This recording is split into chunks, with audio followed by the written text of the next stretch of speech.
Трябва да ги очистиме от семците.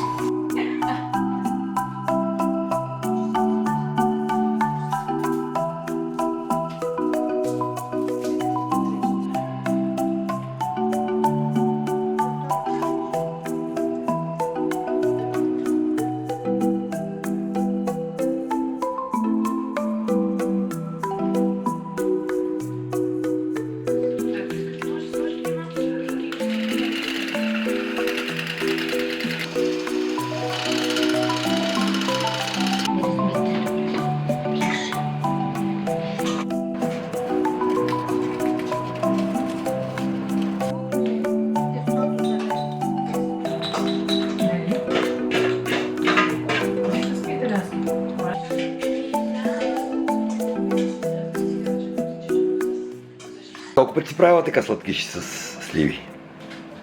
Това си го знам. Няколко работи си знам и си ги повтарям. А с череши също става. Сладкиши с череши става много. Да. За всичко става, ако го направиш добре. Ако ти излезе с полушки. Телечко с сини сливи се готви.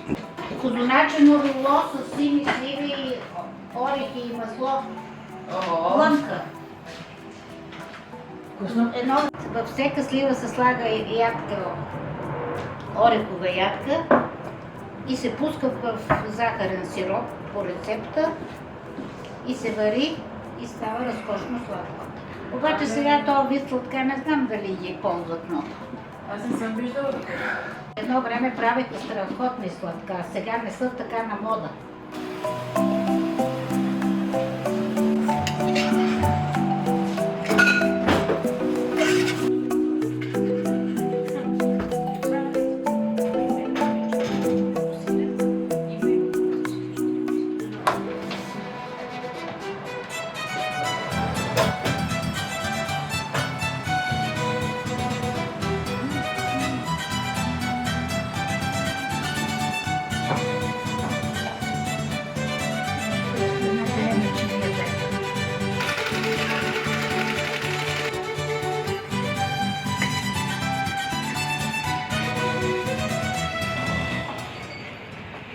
Добре мириш.